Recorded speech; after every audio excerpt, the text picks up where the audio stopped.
ആ, എല്ലാവരും എത്തിയല്ലോ. എത്തി സാർ. കാര്യത്തിലേക്ക് കടക്കുന്നതിന് മുമ്പ് എല്ലാവരും മൊബൈൽ ഫോണൊന്ന് സ്വിച്ച് ഓഫ് ചെയ്തേ.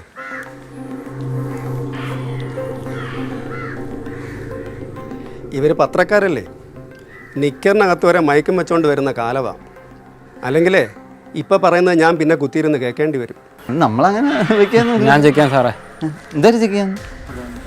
ചെക്ക് എവിടെയാടാ പിടിക്കണം? അവിടെ മൈക്കൊന്നും ഇല്ലടാ ആർക്കാ. അയ്യേ അത് വേണ്ട. നോക്ക് പിന്നെ. നോക്ക് പിന്നെ പോ. ഒന്നുമില്ല സാറേ, അവൻ്റെ ഒന്നുമില്ല. നിന്റെ കുഴപ്പം എനിക്ക് മനസ്സിലായി സാർ, അവൻ ശരിയല്ല.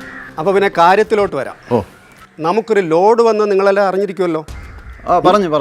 ആ, അത് കൊണ്ടുവരുന്ന വഴി കൊണ്ടുവന്നവൻ്റെ കയ്യിൽ നിന്ന് എവിടെയോ മിസ്സായി. ഈ വെള്ളാണി പാടത്തിൻ്റെ അവിടെ എവിടെയോ വെച്ച് മിസ്സായി. ആരോ ഒറ്റുകൊടുത്തതാണ്. പോലീസ് ഓടിച്ചപ്പോൾ ആ മണ്ടൻ എന്തെന്ന് പറഞ്ഞാൽ എവിടെ വലിച്ചെറിഞ്ഞിട്ട് ഓടിക്കളഞ്ഞു. അടുത്ത ദിവസം നമ്മുടെ ആൾക്കാരെ വിട്ടത് എടുപ്പിക്കാൻ നോക്കിയപ്പോൾ അതോട്ട് കാണുന്നുമില്ല. അവിടുത്തെ ഒരു വള്ളക്കാരൻ പറഞ്ഞത് ഏതോ 2 പിള്ളേർ വന്ന് എടുത്തുകൊണ്ട് പോകുന്ന കണ്ടു എന്നാണ്. എത്ര അന്വേഷിച്ചിട്ട് ആ ആരാണെന്ന് ഒരു പിടി ഇതുവരെ കിട്ടിയിട്ടില്ല. ആളെ പൊക്കുന്നതിൽ നിങ്ങളൊക്കെ വിരുദ്ധന്മാരല്ലേ? കൊണ്ടുപോവാ 3% കമ്മീഷൻ. അല്ല സാറേ, ഈ അവർ ഇത് എന്തോന്നിൽ വെച്ചാണ് കടത്തിയത് ഈ സാധനം? ഒരു പഴയ റേഡിയോയിൽ. അയ്യോ, പഴയ റേഡിയോ? അപ്പോൾ വില കുറഞ്ഞ ഡൈമണ്ടായിരിക്കും. അല്ലെങ്കിൽ ആരെങ്കിലും പഴയ റേഡിയോയിൽ കിടത്തും. അപ്പോൾ 2 ദിവസമുണ്ട്, നിങ്ങളൊന്ന് ആഞ്ഞു പിടിക്കും. സാർ അതെടുത്ത് ആരാണെങ്കിലും ഞാൻ കൊണ്ടെത്തിക്കും അല്ലേ? അപ്പോൾ ബെഞ്ചമിനൊന്നും പറയാനില്ലേ? സാറേ, എനിക്ക് പറഞ്ഞ ശീലമല്ല, ചെയ്താണ് ശീലം. ഈ മീറ്റിംഗ് ഒന്ന് കഴിഞ്ഞിരുന്നെങ്കിൽ പോയിട്ട് പണി തുടങ്ങായിരുന്നു. ഇത്രയൊക്കെ ഉള്ളൂ, വേറെ ഒന്നും പറയാനില്ല.